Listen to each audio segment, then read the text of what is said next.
Hallo ihr Lieben, herzlich willkommen bei Sandras Backideen. Heute gibt es mal wieder einen meiner Lieblingskuchen, den Käsekuchen. Den esse ich am liebsten richtig schön kalt.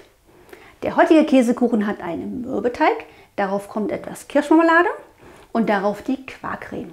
Und zum Schluss noch ein paar Streusel und Kirschmarmelade oben drauf.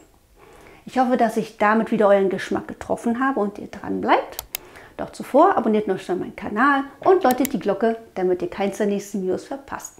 Für den Mürbeteig brauchen wir 200 Gramm Butter, 70 Gramm Zucker, 300 Gramm Mehl, ein Ei und einen halben Teelöffel Backpulver. Für den Boden verknete ich als erstes die Butter, den Zucker und das Mehl miteinander. Knethaken ran und los geht's. Ihr könnt den Teig natürlich auch mit der Hand kneten. Nachdem wir die 3 Zutaten schön miteinander verknetet haben, nehme ich mir für unsere Streusel ein bisschen Teig ab.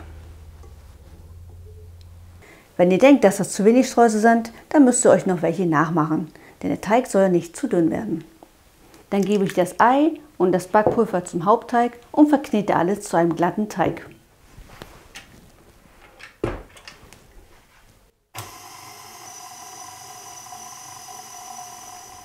Den fertigen Teig wickele ich jetzt in eine Frischhaltefolie, denn er muss noch für 10 Minuten in den Kühlschrank. Komm raus. Falls der Teig ein bisschen klebrig sein sollte, gebt ihr einfach noch ein bisschen Mehl dazu.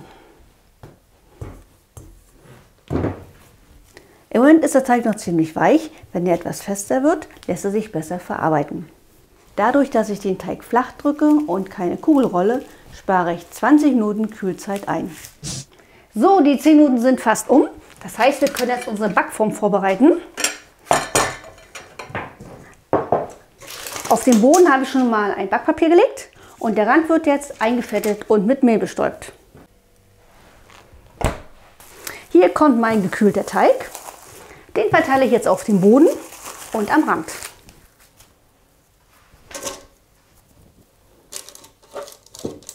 Der Teig sollte am Rand nicht zu dick sein und etwa 5 cm hoch. Der restliche Teig wird gleichmäßig auf den Boden angedrückt.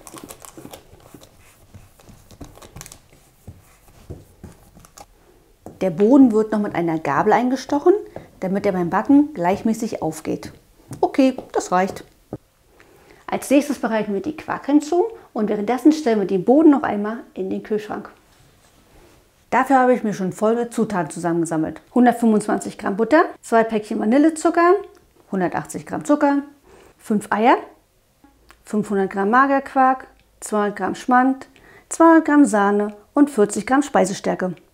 Auch wenn die Butter schon schön weich ist, muss sie mit dem Zucker und mit dem Vanillezucker cremig weiß geschlagen werden. Das dauert auch ein bisschen, etwa 3 Minuten.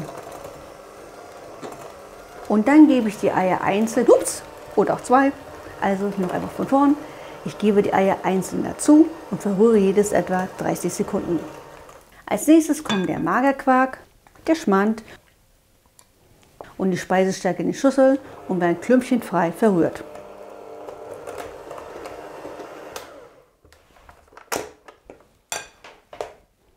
Die Quarkcreme stelle ich beiseite, denn jetzt schlage ich noch die Sahne mit dem Schneebesen steif.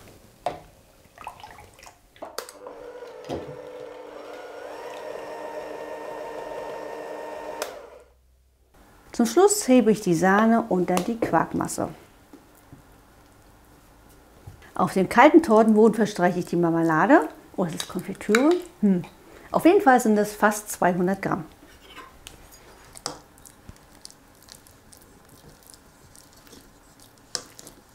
Die Quarkmasse gebe ich löffelweise auf den Fruchtaufstrich, damit sie sich nicht vermischen.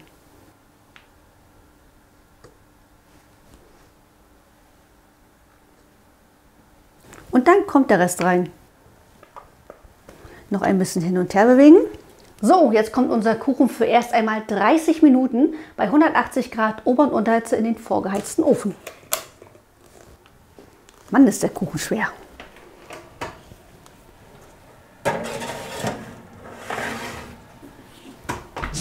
Die 30 Minuten sind um und ich hole den Kuchen aus dem Ofen.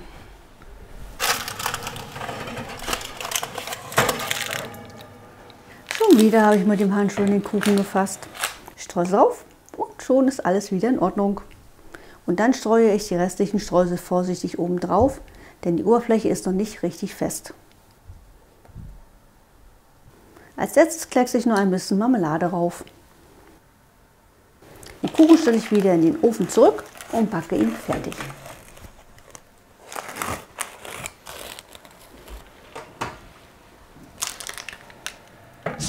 Nachdem ich die Streusel draufgelegt habe, habe ich den Kuchen noch einmal 50 Minuten gebacken. Also insgesamt 80 Minuten. Nun, wo der Kuchen abgekühlt und fest ist, möchte ich euch auch nicht länger warten lassen und schneide ihn einfach an.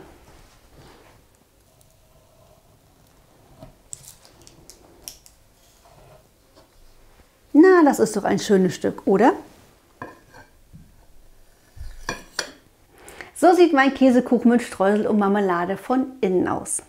Er ist eine süße Abwandlung zu meinem klassischen Käsekuchen. Wenn ihr auch solche Käsekuchen-Fans seid und den einmal probieren möchtet, findet ihr das Rezept wie immer unter diesem Video oder auf meinem Blog. Wenn euch mein Video gefallen hat, gebt noch einen Daumen nach oben und abonniert noch schnell meinen Kanal. Ich hoffe, wir sehen uns dann beim nächsten Mal wieder. Bis dahin, tschüss!